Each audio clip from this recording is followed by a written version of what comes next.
Let's be honest. Running a business in Nigeria is very hard. Everybody they sell something. People struggle and compete for the same markets. You think it is big at the same time it is also small. It is why some companies struggle and some brands seem to thrive. Have you ever asked yourself why people seem to like some products over another? Or why they like some services like family?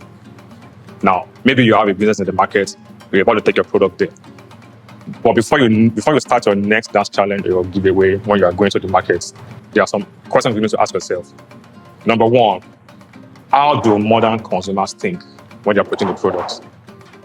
Number two is why people love a certain product. Number three is why you have to build a nation of people around your brand before going to that market. So it's not the mind of the modern consumer. They don't buy products, they buy belief.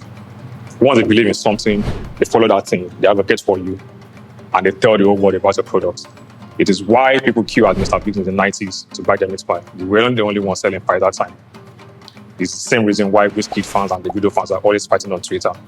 Not that one is better than the other one, but each person believes his own person is better. That is the power of belief, and that is what you need to do to take your product into the market. Here are 7 things you need to do to build people around your brand, to create your own belief system. So before you start your next marketing campaign, factor these 7 things. Number 1, your brand's story of origin. Let people know where you started and why. Like they said, a brand without a story is like the fry with only pepper without seasoning. You only get color, sweet. People need to know where you are coming from and where you are now. Back in the days, I have a friend that used to run errands for elderly people. With time, Emeka became so very popular. All the old women and retirees in the area were calling him. Fast forward 3 years into the future, this guy started his own logistics company. And anywhere he's going, he tells people that story. Oh, wow, I started my company by running errands for old people in my area. Little by little, people were connecting to this Emeka brand. But the funny thing is, all these old women were going to their churches to advocate for this guy. Reason, they love Emeka, they trust Emeka. And why was Emeka able to convince his investors in the long run? He told them the original story, which they could connect to. Okay, you started this thing small by running services for elderly and vulnerable people. Number 2, your anthem. Have a purpose people can feel and tell them why. Like I said about Emeka the other time, everywhere he goes, he tells people. So it became his own purpose that I want to help elderly people to run their errands. Because as we say in marketing, a brand without a purpose is like Nigeria without lights. Everybody is asking what's in the go on. Number 3, the brand symbols. What does a brand look like? What does it look like as a product, as a company, as a service?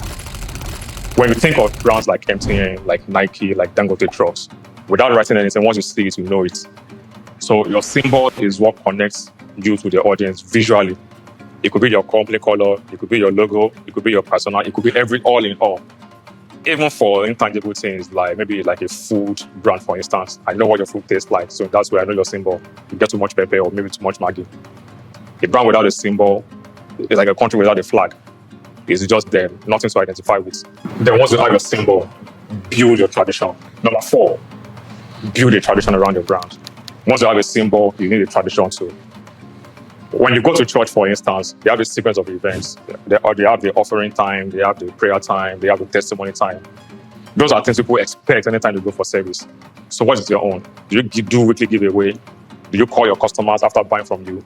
You need to do a set of things that your customers, okay, anytime I come in contact with this brand, these are the things that we expect from them.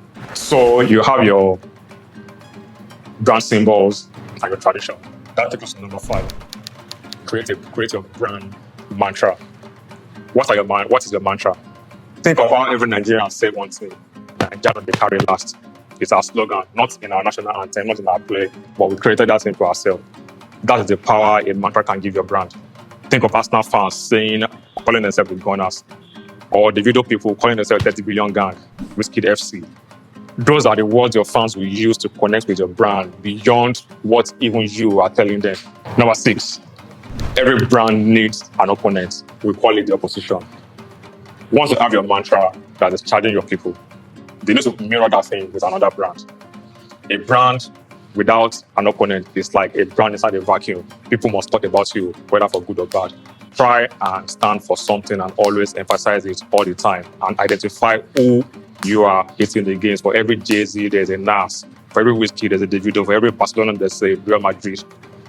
They are the same thing. None is bigger than the other, but the fans need to identify someone and pick that person as this guy is our opponent. In this modern time, people first buying into the leader of a brand before buying the product. Humanize your brand. Give your brand a face. People buy Tesla because of Elon Musk. Some sign on to Facebook because of Mark Zuckerberg. So for every product you are seeing out there that people are running after, there's a human face to that product. Humanize your brand. Give your brand a voice, give it a face so that people can connect with it. In summary, people don't just buy products. They buy into a belief system. They buy into your story. They buy into your narrative and the people that run your brand. In Nigeria, they say once people buy your products, they will shout about them. Follow these 7 principles and people will love your products. And once they love your product, they advocate for you, then your market sales increases. Thank you for catching up with us on this episode. See you next time.